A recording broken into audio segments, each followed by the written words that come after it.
Ickbarr Bigelsteine.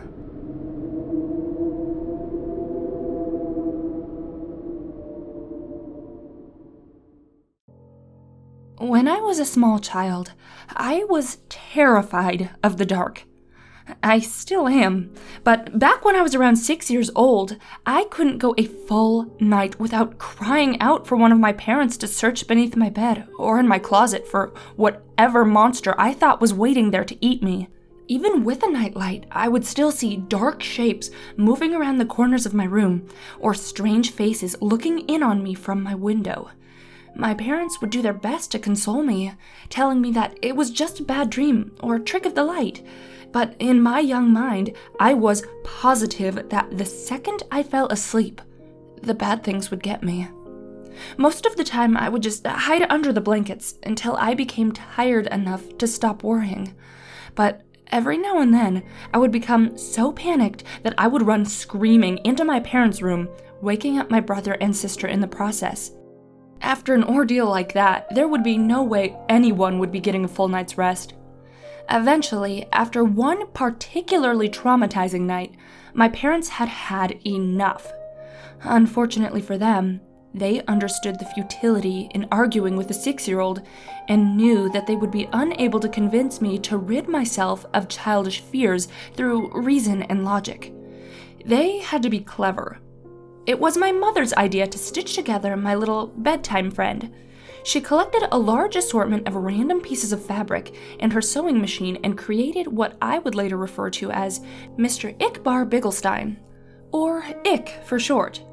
Ick was a sock monster, as my mother had called him. He was made to keep me safe while I slept at night by scaring away all the other monsters. And he was pretty damn creepy, I had to admit. Honestly, looking back at it all now, I'm still impressed that my mom could think of something so strange and disturbing looking. Ikbar had the stitched-together look of a Frankenstein gremlin, with big white button eyes and floppy cat ears. His little arms and legs were made from a pair of my sister's black and white striped socks, and the other half of his face was green and made from one of my brother's tall football socks. His head could have been described as bulbous, and for his mouth, my mom attached a piece of white fabric and sewed a zigzag pattern in the shape of a wide grin of sharp teeth. I loved him at once. From then on, Ick never left my side. So long as it was after dusk, of course. Ick didn't like the sun and would get upset if I tried to bring him to school with me. But that was okay. I only needed him at night to keep away the boogeymen, which was what he was good at. So, every night at bedtime, Ick would tell me where the monsters were hiding, and I would place him near the section of my room closest to the spookiness. If there was something in the closet, Ick would block the door. If there was a dark creature scratching at my window, Ick would be pressed up against the glass. If there was a big hairy beast under my bed, then under the bed he went. Sometimes the monsters weren't even in my room. Sometimes they would hide in my dreams. And when that happened, Ikbar would have to come with me into my nightmares. It was fun bringing Ick into my dream world, as he and I would spend hours fighting off ghouls and demons. The best part was, in my dreams, Ick could talk to me for real. "How much do you love me?" he would ask. "More than anything," I would tell him. One night in a dream, after I lost my first tooth, Ick asked me for a favor. "Can I have your tooth?" I asked him why. "To help me kill the bad things, of course," he said. The next morning at breakfast, my mom asked me where my tooth went. From what she told me, the tooth fairy couldn't find it under my pillow. When I told her that I gave it to Ikbar, she just shrugged and went back to feeding my little sister. From then on, every time I lost a tooth, I would give it to Ick. He would always thank me, of course, and tell me that he loved me. Eventually, though, I ran out of baby teeth, and I was beginning to get a little too old to still be playing with dolls. So, Ick just sat there on my bookshelf, collecting dust, slowly fading away from my attention. Over time, the nightmares, however, became worse than ever. So bad that they even began to follow me, into the waking world, terrorizing every dark corner or rustle in the bushes.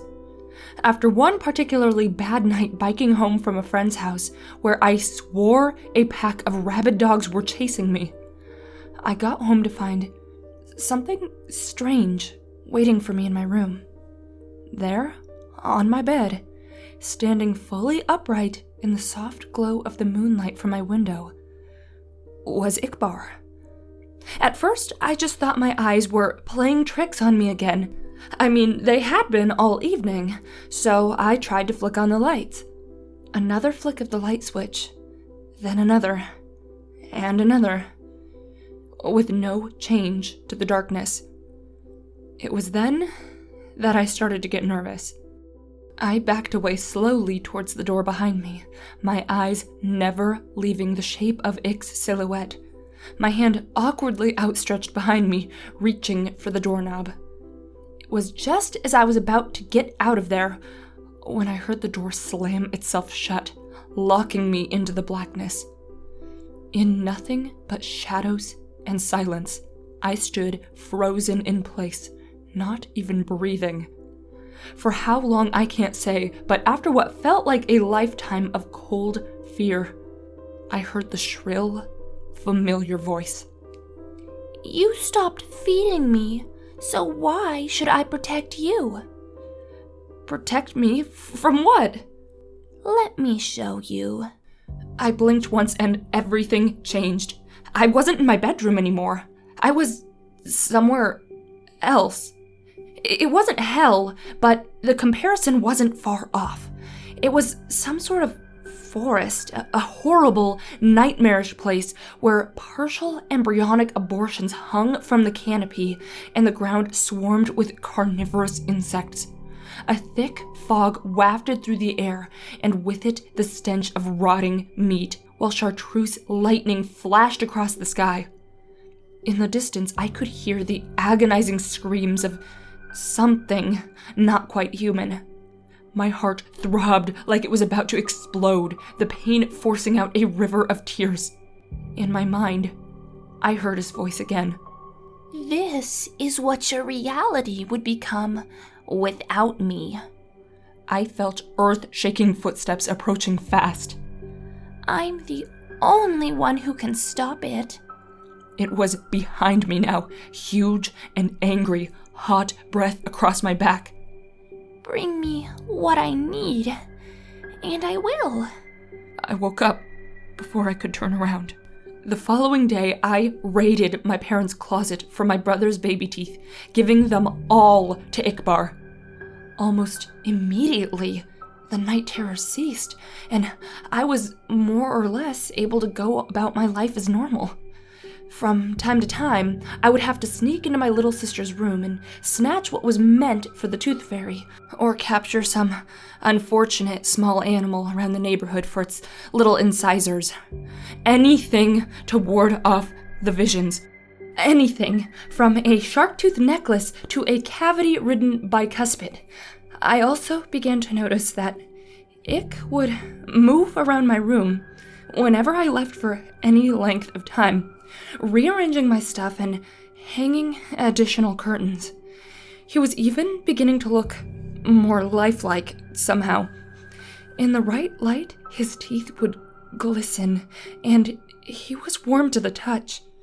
As much as he creeped me out, I couldn't work up the courage to just destroy him, knowing perfectly well where that would leave me. So, I went on collecting teeth for Ick throughout all of high school and college. The older I got, the more things I would learn to fear, and the more teeth Ick would need to keep me safe. I'm 22 years old now, with a decent job and my own apartment, and a set of dentures. It's been almost a month since Ick's last meal, and the horrors are starting to crowd around me once more. I took a detour through a parking garage after work tonight. I found a man fumbling with his car keys. His teeth were pretty damaged, stained yellow from a lifetime of cigarettes and coffee. Even still, I had to use a hammer to get out the molars. When I got back to my apartment, Ick was waiting for me. On the ceiling, in the corner, 2 white eyes and a mouth of razors. How much do you love me? He asks. More than anything, I reply, taking off my coat. More than anything in the world. Thanks for watching, and before you go, here's a special shout out to my patrons who donated $20 or more. Zestros, Jocelyn Cunningham, Fantasy Writer Cosplay, Dark Nito Taki, Avrok Levgri, Jesse, Kimimaro Kaguya, and Simon Leverdeer Delisle. Thanks so much, you guys! If you're interested in becoming a patron and helping me to keep YouTube creepy, please feel free to check out the link in the card.